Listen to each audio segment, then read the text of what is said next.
We are recording this from a brand new location. The first time in almost 8 complete years of the Parsha podcast, we are not recording in the Torch Center. We're not recording in Canada. I am in Houston, Texas, but unfortunately, we have a little issue with the Torch Center.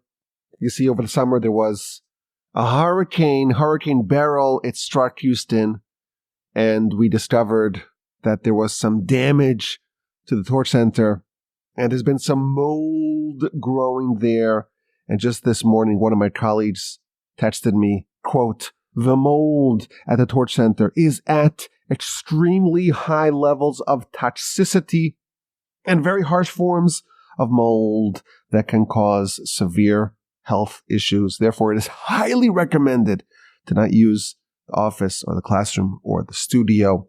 And therefore, I found a new location. It's in the Dafyomi room in the Young Israel of Houston. There's a door to the hallway in front of me. Passerby may be looking at me askance, but I don't care, because this is the Parsha podcast, and my name is Rabbi Yaakov Wolbe. We're not in the Torch Center, but it still feels like it's the Torch Center. And you know my opinion that wherever we are recording, it's like Air Force One. Wherever we are, that's where the Torch Center is. So we will continue as normal, but I will update you in the ensuing weeks because there's an effort by some of my colleagues to actually relocate and to move the Torch Center to a different location. But of course, the podcasts and the Parsha podcast will, please God, continue unimpeded. And as always, my email address is rabbiwolbe@gmail.com. Today we have something very special for you. 3 fun and deep and instructive segments for the Parsha podcast of Parshas Ki Seitzei. We are nearing the end of year 8 of the Parsha podcast. It is the month of Elul. And Elul, we're trying to get elevated. And I told my wife yesterday that Elul is an acronym. Elevating level upon level. I made that up. I'm kind of proud of that. We hear the shofar every day. And speaking of the shofar, here is your weekly dose of the shofar.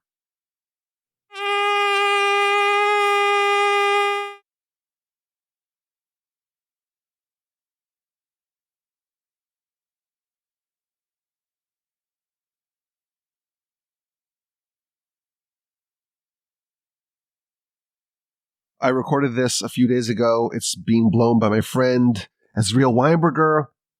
It's Elul. It's the Parsha podcast. Let us begin with segment number 1 for Parshas Ki Seitzei.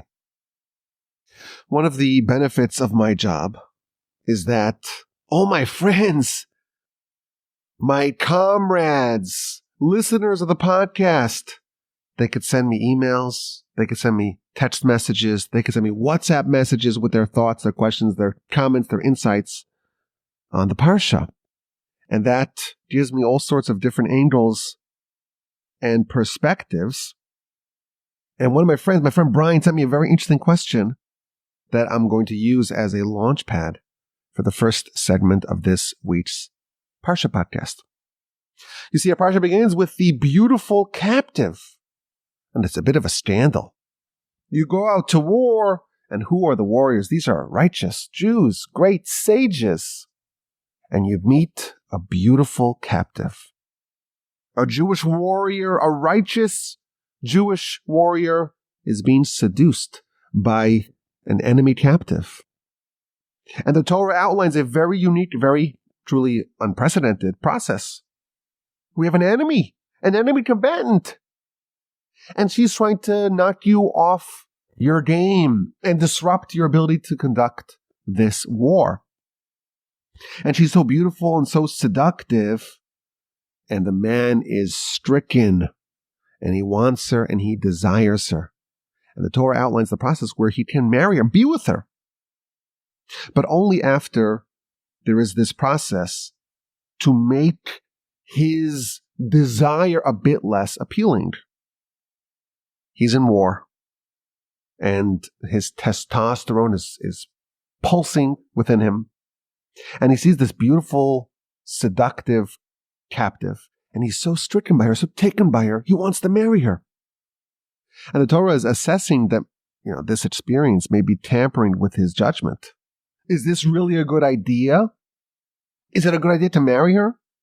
She comes from a very different culture and society and religion and people. She comes from idolaters. She is part of an enemy people, sworn enemies of our people. But this is a healthy man, and it's during wartime, and he may be not quite thinking straight. He may be a bit irrational, and he's being seduced. And he can't resist the allure. And the Torah does not say, be a man, overcome this desire. No. The Torah is outlining a way by which he can marry her. And Rashi, of course, tells us that the Torah is only speaking in opposition to the tzaraas. And the Torah knows that if this was forbidden, if there's no way to allow it in some fashion via some process, he will not be able to resist, and he will marry her in violation of the Torah. This battle with his desires, with his inclinations, with his yetzirah, it's an unwinnable battle. And we don't fight such battles. And therefore she must be permitted to him. But let's try to even the playing field. Balance things out. She's so beautiful, and she is so desirable, and he is consumed with war, so he's got the testosterone off the charts. Let's try to even the playing field. Balance things out. In his difficulty, in his challenge, in his test, the yetzirah is completely outmatching and outclassing his yetzer tov. It's asymmetric warfare. Says the Torah, let him wait. Wait a month. And she has all this beautiful, provocative, seductive clothing. Let's switch those clothing. And she's so appealing, so gorgeous. Let's let the hair and makeup be diminished. Let's remove the filters. And after a month, well, it's not so exciting. It's not so new. Maybe she's not that beautiful. And she's complaining. And maybe the Jewish man, can come to the realization, maybe he could do better. But if, after a month of reassessment, if he's still infatuated and enthralled and taken by her, well then okay, then it's an unwinnable battle, truly, and he's allowed to marry her. That's how our Parsha starts off. And of course, this narrative and this law of the captive, the beautiful captive woman, it's fascinating for all sorts of reasons. Chief among them is this idea that Rashi tells us that the purpose of the Torah is to overcome the tzaraas. And here we have an impossible task. If the Torah forbids this woman completely, well, he'll do it anyhow. There's no way to win. And therefore, when there is an impossible task, when there is an unwinnable battle, the Torah doesn't give you that task. If there is no way to fully overcome this challenge, well, then it's not given to you. The Torah must permit it. This is a big insight because we can infer from this that everything that the Torah does indeed demand of us, well then, it is doable. It is not an impossible task. It is indeed fulfillable. And of course, the Torah demands a lot of us. And it's not always easy. It may be quite hard. It may require great strength of character. But it is doable. And my friend Brian texted me, and he says, what's up with the nails? Part of this month-long process of trying to even the playing field is that she must let her nails grow out. The nails, they're not trimmed and tidy and manicured. She has to let her nails grow out. Is that really going to change the calculus for anyone? She's so beautiful and so desirable and so seductive, but her nails are a bit overgrown. Does that really change the calculus for this Jewish warrior? And Brian texts me, he's like, well, fingernails grow around 3 millimeters each month. So by her not cutting her nails for a month, is that really going to change anything? What an interesting perspective that my friend Brian sent my way. How do you answer this question? Truth is, I had never really focused on it. But it is kind of interesting. The Torah tells us she has to let her nails grow for a month. So initially I said to Brian, well, listen, when your nails grow out and maybe they get a little dirt under it, that's not as nice. And I told him, you feel unclean and unkempt when you go a couple of weeks without cutting your nails.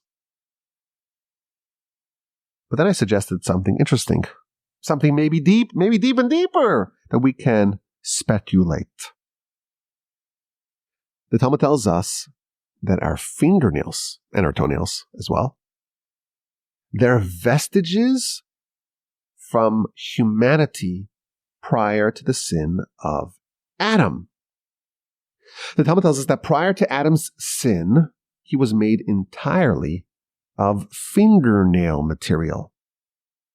And when he sinned, he lost it. That translucent, super cool body armor of a fingernail material, it disappeared.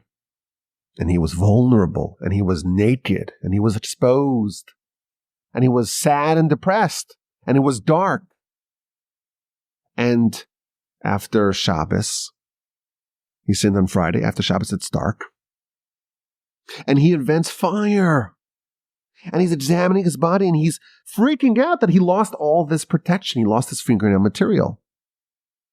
And then he finds a little bit on the tips of his finger. A little bit remains. And he sees it in the fire. And he has a modicum of comfort. A little bit of my Kevlar, my protection that I had before the sin still remains. And of course, as you know, during the Havdalah ceremony that we do to mark the end of Shabbos, part of the ceremony is to light the torch, to light the candle, and to look in its light at your fingernails.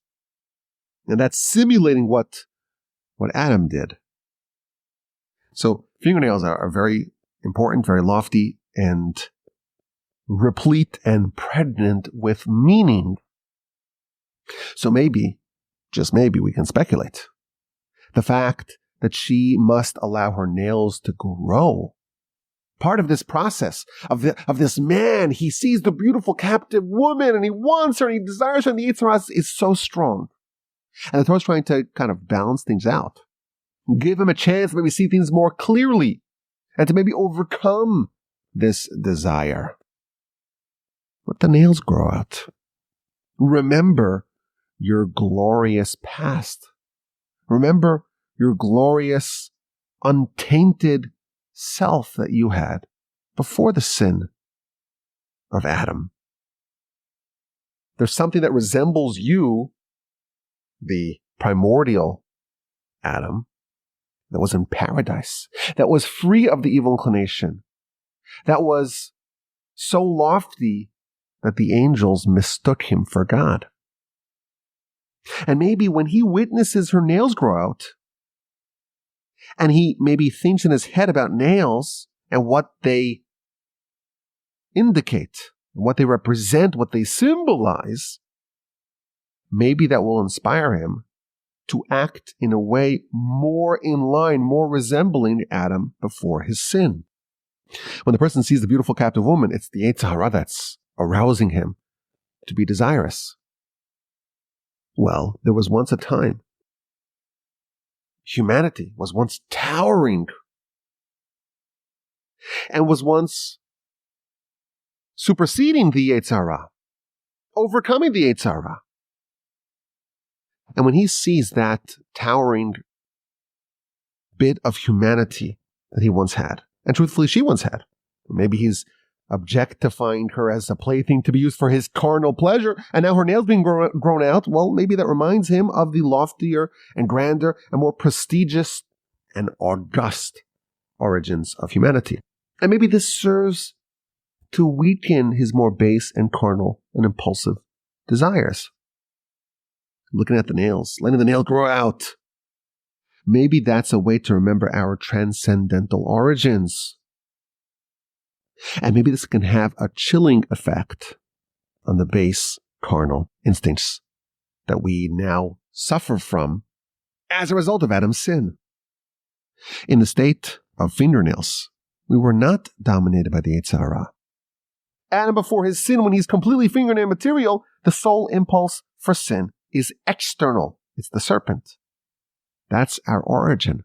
That's our destiny. And remembering that and ruminating upon that, and maybe spending a month thinking about that can help us readjust, or can help this warrior man readjust and recalibrate his impulses, and giving him a shot, a chance, an opportunity to perhaps overcome his impulses and his instincts that are born out of the tzaraas that is coursing within him. Very interesting idea, maybe a deep idea.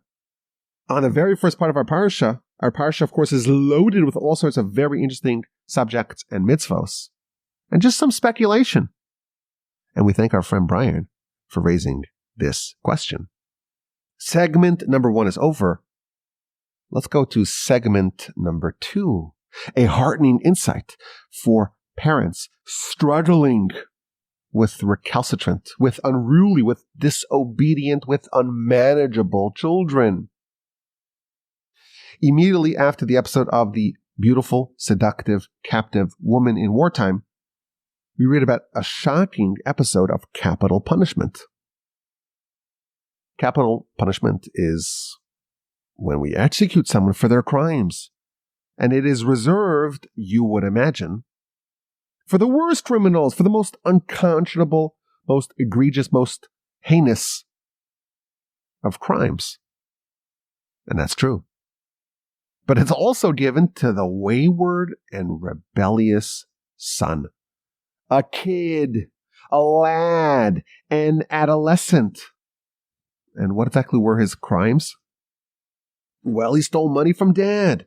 And he bought a certain amount of wine and a certain amount of meat, and he ate it in bad company. If he does that twice, in 3 months, from the ages of 13 to the ages of 13 and 3 months, he is a ben sorer umore, a wayward and rebellious son, and he is executed, the Torah tells us, in a Jewish court of law.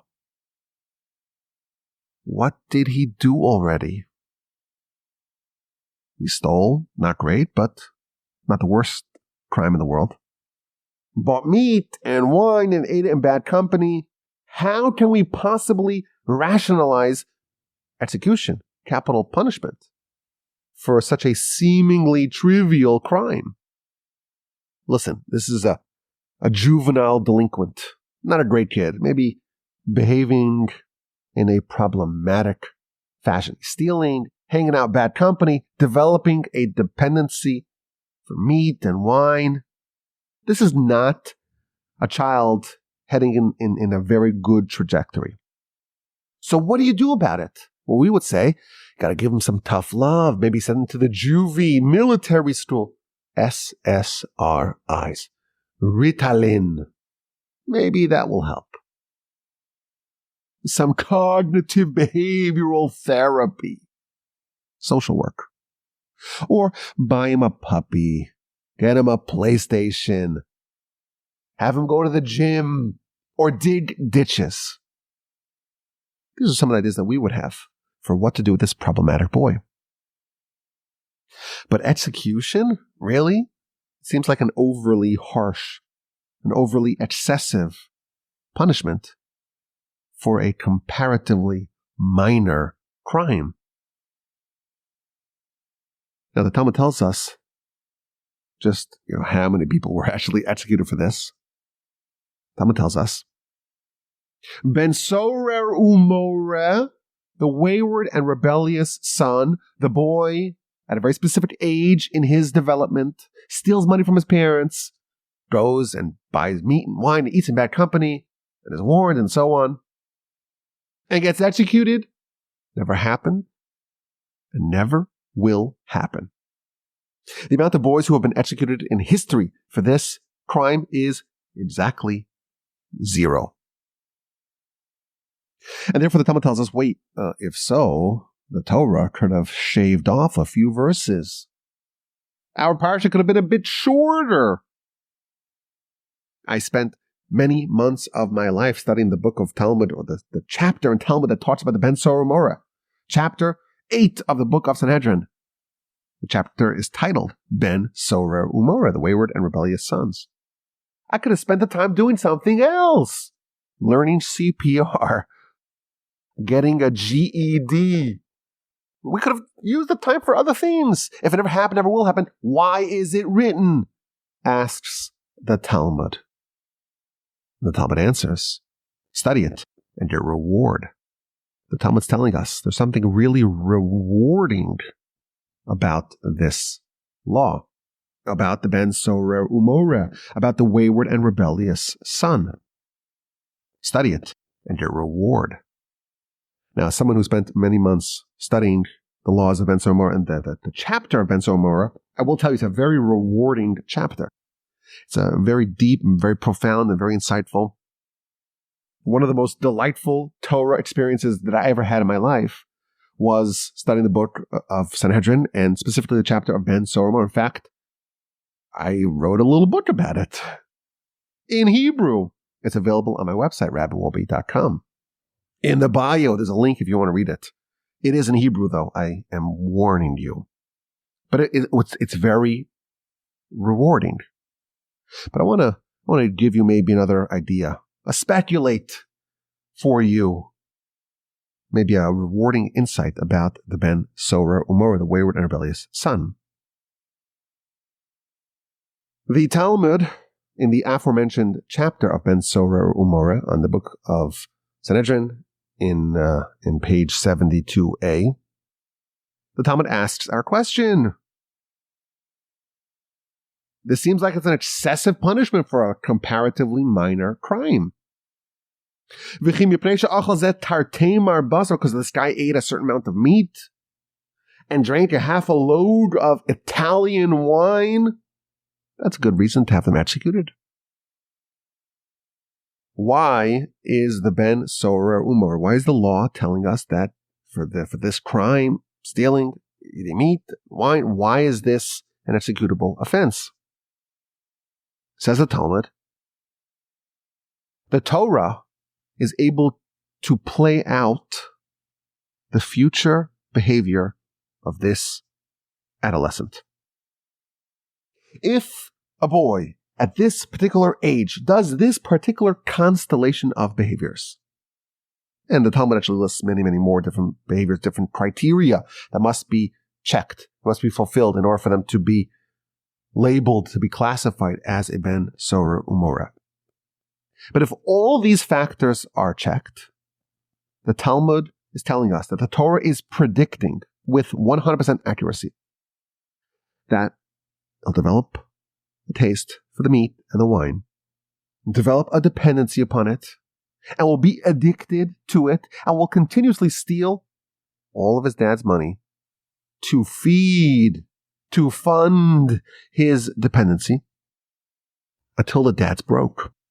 And the dependency will continue. And then this boy, this now older boy, is going to go to a crossroads and start to live as a bandit and steal in order to feed his desires. And eventually, this boy will come to be a murderer. And this boy eventually, when this boy will mature and become a man, they'll be captured and arrested for the crime of murder. And they will be executed in a Jewish court of law as a murderer. And the Torah is predicting this with 100% certainty. Therefore, it says the Torah, let them die innocent and not die guilty. This boy is on a path, on a trajectory, where they're going to be executed in a Jewish court of law for certain. And therefore, let's execute them now when they are sinless as opposed to executing them in a few years for terrible, awful, heinous, grievous crimes that they are destined to commit. They're going to be executed anyhow. Let them execute an innocent person and not a guilty person. That is the rationale that the Talmud tells us as to why the Ben Sora Umorah is executed in a Jewish court of law. And the Talmud elaborates that when a wicked person is executed, essentially for their benefit, because then they do no more sins, and so on. Very interesting Talmud in the very top of page 72a in the book of Sanhedrin. What the Talmud's telling us, very fascinating, listen very carefully. This child, this adolescent, this boy, this Ben Sora Umorah, with this very specific set of attributes at a very specific age, does very specific things, steals the money and buys the meat and buys the wine and eats in bad company. And there are many, many other factors that the Talmud enumerates. This is a guaranteed path that can only end up with their execution. This child is irreparable, is unsalvageable, is doomed to be executed in Jewish court of law, and therefore it's better to execute them when they're innocent rather than when they're guilty. This child, again, with this very specific set of characteristics, is destined for a life of crime, to become a criminal, and to be executed for terrible crimes. Like Minority Report, which is a movie that I never watched, but I understand it is a way to tell about the future events that's going to happen. Criminals, execute them or punish them before they even do it. Okay, you've seen the movie, I'm sure. The Ben Sora Umorah is definitely going to become a criminal who will be executed in a Jewish court of law. Execute them now in order to spare them from being executed for a real terrible crime. That's the rationale for the Ben Sora Umorah. But again, the Talmud says it never happened and it never will happen. A Ben Sora Umorah is an impossibility. And we study it and we get reward. What's the reward? I'll tell you what the reward is. If a child who is unsalvageable is an impossibility, we can infer that every single child, no matter how crazy, how unmanageable, how wild, how outrageously problematic, every single child is salvageable, can be saved, can be mended, can be remedied, can be restored to proper behavior. That's the reward. The reason why the Ben Sora Umorah, hypothetically, is executed because they're destined to become a criminal who'll be executed anyhow. Kill them when they're innocent, not when they're guilty. But that never happened, and it never will happen. Do you know why it never happened and never will happen? Because it's not a possibility that a child is beyond repair. No child left behind means literally every single child can be reached, can be touched, can be redirected, can be restored to good behavior. This is a very heartening insight because I've heard some rumors. I've heard rumors that not every kid is obedient and follows rules and is well behaved. I've heard these rumors, these legends of tough kids, hard to deal with kids, recalcitrant kids who don't follow instructions, who don't perform as is expected, don't toe the line, misbehave. I've heard such rumors. Maybe it's true. I have no personal experience, of course. I cannot testify to the truth of that assessment, but that's what I've heard. What can I say? We have a heartening insight in our Parsha. The wayward and rebellious son is someone who is unsalvageable, but that never happened and never will happen. And the reason why we're taught about it is because it's rewarding. And now we know the reward, or at least part of the reward. The Talmud promises us a reward. There's going to be a lot of reward in it. If you've ever had the great privilege of studying that book of Talmud and that chapter in Talmud, you know how rewarding it is to just study it. Even if it never happened, never will happen. But now we know another bit of reward. No child is a Ben Sora Umorah. No child is destined to a life of crime. No child is unsalvageable. And this brings us to segment number 3 of this week's Parsha podcast. Recorded in Houston, Texas, by yours truly, Yaakov Wolbe, Rabbi Wolbe at gmail.com. In our Parsha, amongst the motley mix of different subjects addressed, amongst the panoply of mitzvos addressed, we read about a certain animal that is disqualified from being brought as a sacrifice. So, of course, you have the blemished animal's missing a leg, it's missing an eye, it's got its ear chopped off. All sorts of blemishes would disqualify an animal. You don't bring an animal like that to the temple. But there's another type of animal that's perfectly healthy, but it cannot be brought to the temple because of what its past history is. It's healthy, it's robust, you would imagine if you just look at it, it's perfectly suited for a sacrifice, but it's tainted because of the commerce done with it. The verse tells us, chapter 23, verse 19, Lo savi esnan zona. Don't bring a harlot's fee. A harlot. A woman of ill repute. She got paid for her services with a lamb, with a sheep. And now she wants to bring that sheep, that lamb, to the temple as a sacrifice. That animal is disqualified because of its history.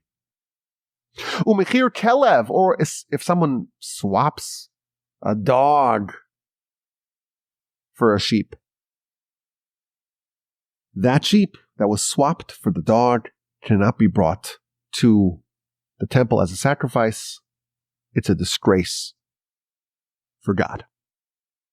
A very interesting mitzvah in our Parsha.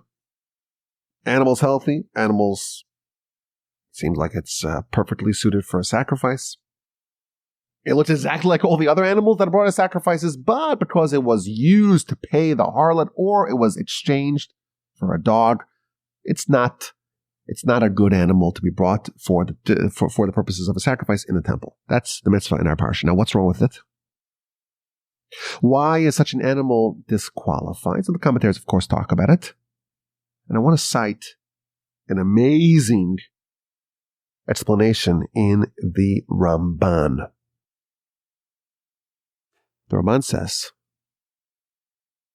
that the harlots, the prostitutes, they want to do mitzvos with their fees because they want to atone for their misdeeds. They want to whitewash their sin. And therefore the Torah prohibits a harlot's fee from being brought to the temple, because if it's accepted, then they think, oh, I'm free and clear. All those sins have been cleansed and removed and expunged. I could go back to do that again. And then I'll live a very sinful life. And every week I'll take one of my sheep that was used as a fee and cleanse myself. And therefore Torah prohibits it.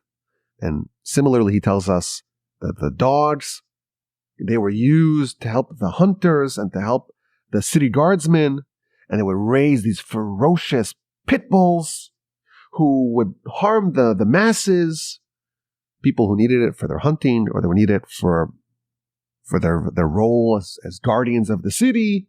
They'd have these really ferocious animals, and they would harm innocent people, and you'd feel bad because after all, you harmed the innocent people. So you know what I'll do? I'll swap the dog out, and I'll get a sheep, and I'll bring it to the temple, and I'll receive atonement for the history of this animal and this behavior, and then I can continue doing what I want to do, because after all, I brought the sacrifice, I brought it to the temple, I've been expiated.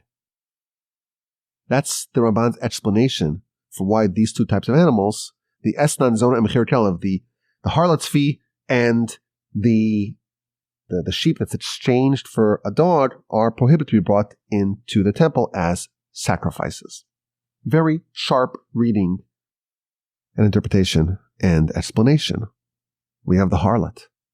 She has a guilty conscience about her profession, about her behavior. She knows it's grossly inappropriate. She knows that she is defiling herself and degrading her dignity. She knows that it's a sin. It's an affront to God, and she feels bad about it.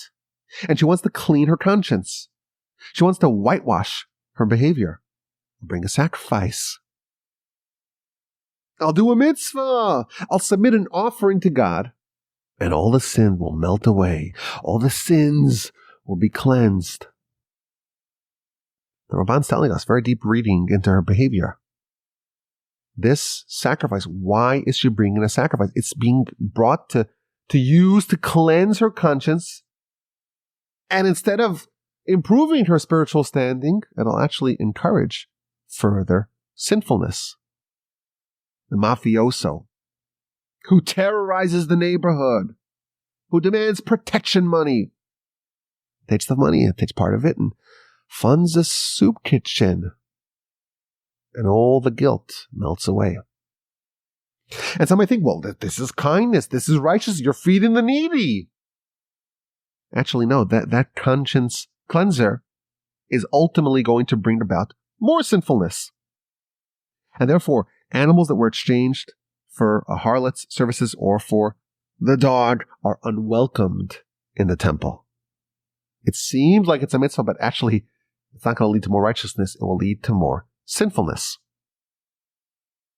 Anything that's used for sinful behavior cannot be repurposed and refashioned and reconditioned into a mitzvah, because actually it's not going to lead to more righteousness. It will lead to more objectionable behavior.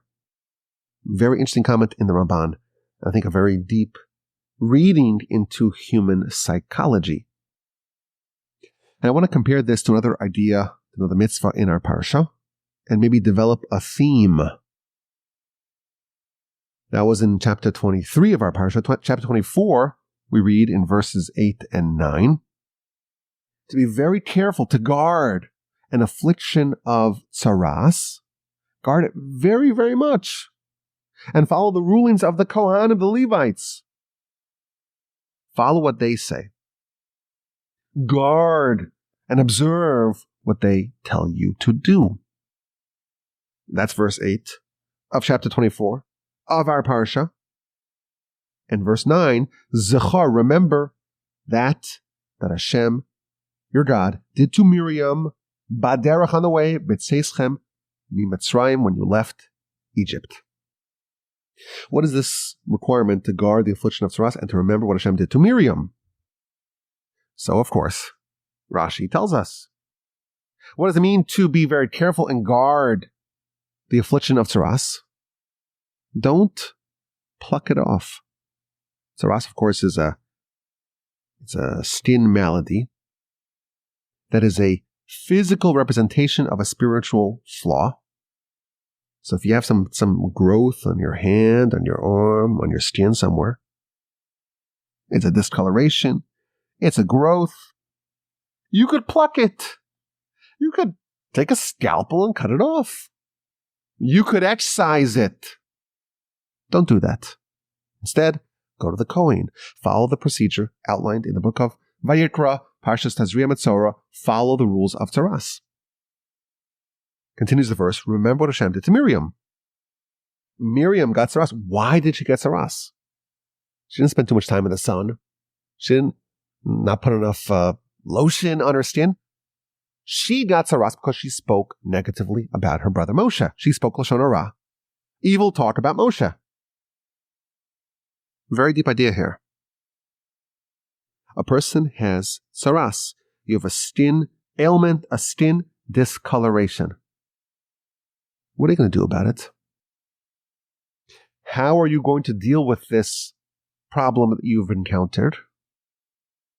So there's an impulse to just excise it, cut off the wart, move on.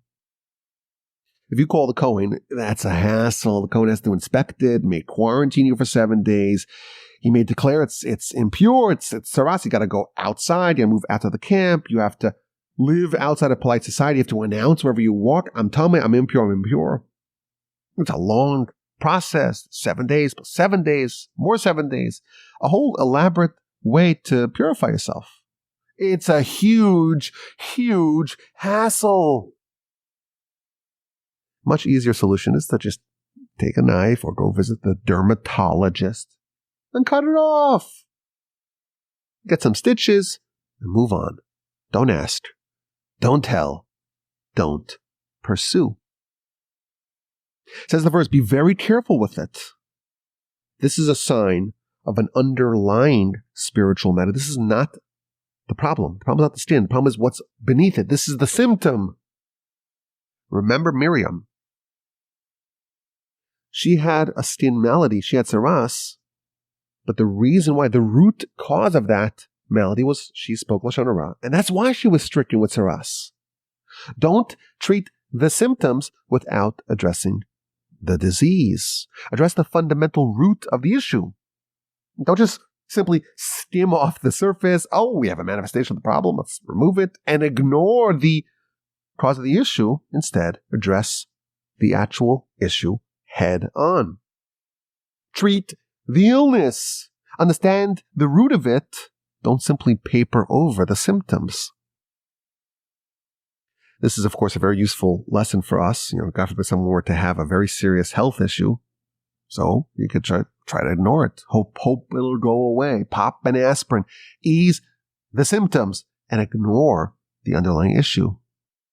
Don't go to the doctor. It's a hassle. You got to make an appointment. You got to call the insurance. Got to wait in the waiting room. It's invasive. It's uncomfortable. I'll just exercise the surface manifestation of the problem. That is a bad idea, and that can be disastrous. And the better approach is to try to find the root cause of the problem and try to fix it. 5 times in our Parsha.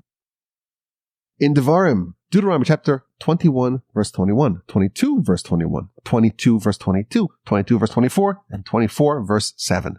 5 times in our Parsha, we read the imperative of bi'arta hara mikirbecha, to uproot, to eliminate, to purge the evil from your midst. And there's 5 times in our Parsha, and there's 5 other times in the book of Devarim. Well, we're told when there's evil, when there's a problem, when there's a flaw, when there's a malady, when there's an illness, eliminate it, purge it, uproot it, excise it from within. Don't cover up the external manifestations of it. Don't try to just chop off the skin level, the surface air manifestations of evil. Uproot it from within. Our Parsha ends with how we deal with Amalek. Amalek is a nation, a people, a force that's malignant, that's cancerous, and that can metastasize and can overtake and destroy everything. And we're told we have to eradicate the memory of Amalek, not just mow the lawn, as we're told Israel does sometimes with Hamas. No. You don't mow the lawn with Amalek. You don't just say, oh, it's not a problem. I don't see anything. Nothing going wrong. Everything seems to be fine. You have to uproot it. You have to eliminate every vestige, every memory of it. And that's with Amalek, but it's true with all flaws. If we're serious about growing and developing ourselves, this is the approach, to eliminate the evil from within. And there's a contrast over here. We have the harlot. She has a guilty conscience. She's very uneasy about her chosen profession, and she wants to do something about it. She wants to wrestle with it and find some way to move forward. There's a way for her to address it that simply whitewashes it. I'll bring a sacrifice, and then I can do whatever I want. I can continue to do whatever I want without any guilty feeling. And the Torah says, no, that's not the way you go about addressing the evil within yourself. You have to eradicate it from your midst. Don't simply mask it. Don't simply make it palatable and just cover it over, but allow the evil to fester unmolested within you.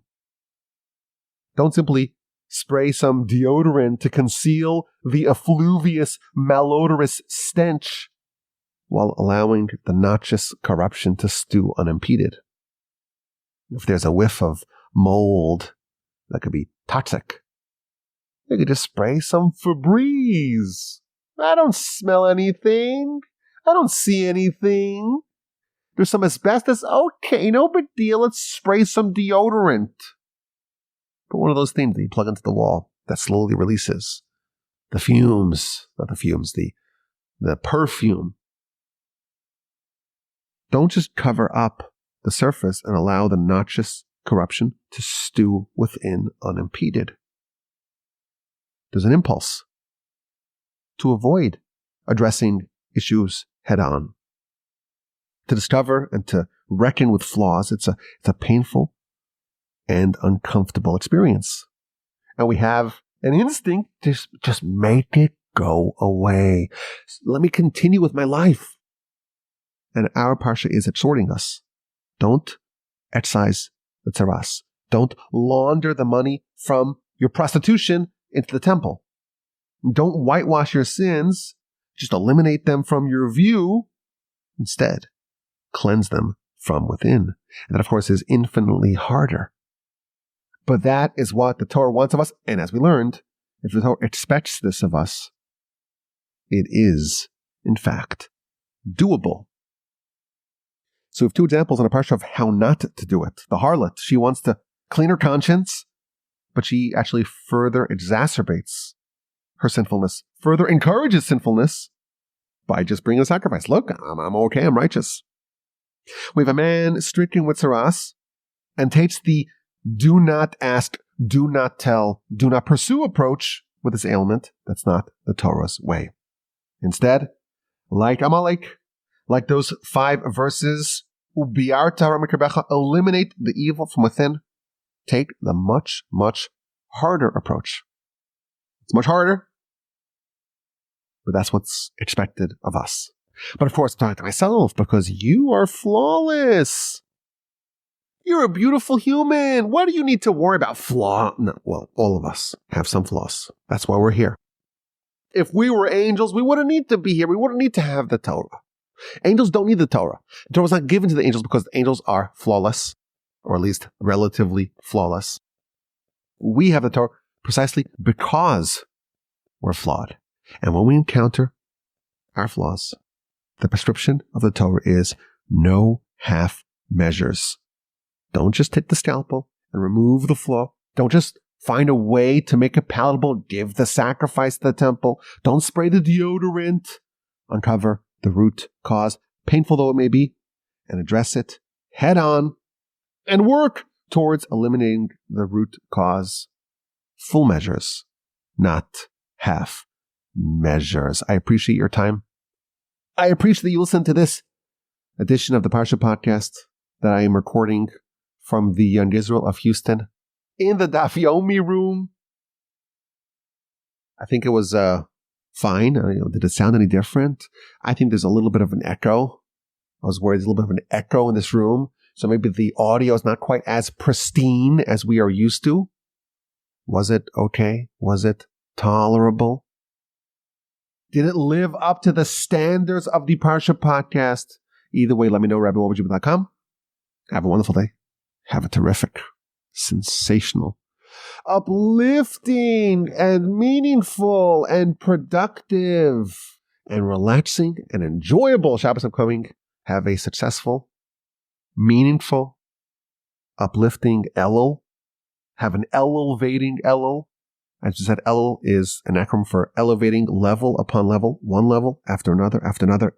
As we approach the high holidays, which are upcoming, and please God, with the infinite help of the Almighty, we'll gather again together next week around the cackling fire with some hot chocolate, or maybe a coffee, or maybe a Coke Zero, or maybe a seltzer, and we'll have another Parsha podcast with the help of the Almighty. And again, the email address is rabbiwolby@gmail.com.